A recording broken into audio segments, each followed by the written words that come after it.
Good day, everyone. So today, let me talk about the part two of obesity.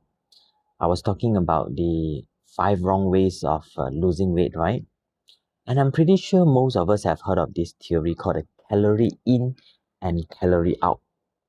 We have been following this piece of advice for easily 20 to 30 years, but yet we realize the obesity rate around the world is actually getting higher and higher. So what does it mean by calorie in, calorie out? So we all say that as long as we take in lesser calorie and put out or burn more calories, that's how we can lose weight, right? So let me explain to you where is wrong in this particular calorie in and calorie out theory. So let's talk about calorie in first. Calorie in first, that means we should eat less, right? So do you know that eating less actually causes more obesity? The reason is this. You see, the common advice that is being given to all of us is always go for small, frequent meals, right? So small meals as in we shouldn't be eating until 100% full. So we've always been advised to eat like 70 or 80% full and then we stop, right? So the problem with this is, I think you probably guess it. If we don't eat full enough during our main meals, what happens? We become hungry easily after that, right? Yeah. So this is why we actually end up snacking. And snacking is, of course, bad for us, right?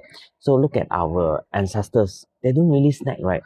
Yeah, because they can't afford to, they don't have the money, and they probably don't have the time to because they're busy working. And that's why you notice, right? Sometimes when the time is very near the main meals, right? Our ancestors, our elderly, our parents or grandparents used to say, oh, it's already time for your meals, no more snacking for you now. Yeah, so you see the problem with small frequent meals is that because when we don't eat enough, alright, we don't eat until we are comfortably full, 100% full, that's when we end up actually eating more in the end.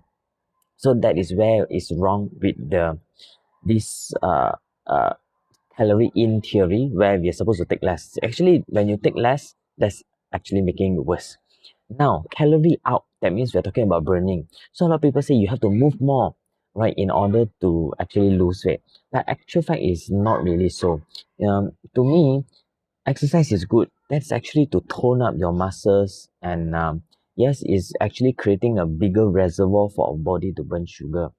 But the fact is, what is wrong with the exercise is that a lot of us after exercise we cannot withstand the hunger, and that's why we end up eating, so we end up putting in more calories than what we burn.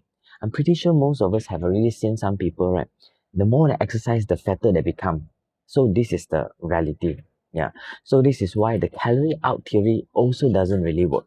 And most importantly, right, the calorie in, calorie out theory from the thermodynamics, okay, the scientific point of view, it sounds right, it sounds very simple, but it's actually not. Why?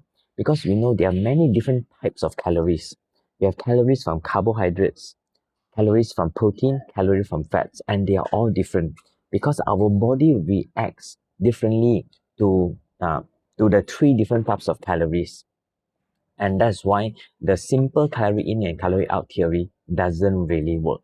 Yes. So you see, when the calorie is coming in from carbohydrates, uh, the way it signals our body that it is full is by stretching our stomach. And the stomach emptying time is 2 hours. So that means the food is stored in the stomach for about 2 hours. That's why people who consume a lot of carbohydrates, right, rice, noodle, pasta, bread, bun, and things like that, they usually become hungry 2 hours later. That's why you see we have breakfast, morning tea, lunch, afternoon tea, dinner, and supper. So the 2 hours theory actually came from here, 2 to 3 hours. Okay, but the thing is, if you consume protein, it stimulates the other type of hormone, which is the peptide YY hormone that will actually signal to us that, I'm full. Okay, let's not put in more of this protein to me. And the same goes to fat. Fat also stimulate the satiety hormone, and that is called the cholecystokinin, right? CCK. So that is the hormone that tells us that we are full. So carbohydrate can make us last for about 2 to 3 hours in terms of fullness. All right. So after the stomach start emptying the food, right? So when it shrink back, All right, then that's when we have a hunger signal again. If it's protein, protein will last about 4 to 6 hours, but fat is the best. Fat will actually last between 6 to 8 hours. Yeah, so this is why the calorie in, calorie out theory, right? If we don't differentiate them in terms of where it is coming from, the macronutrients, right? That's why we will actually fail miserably. Yeah.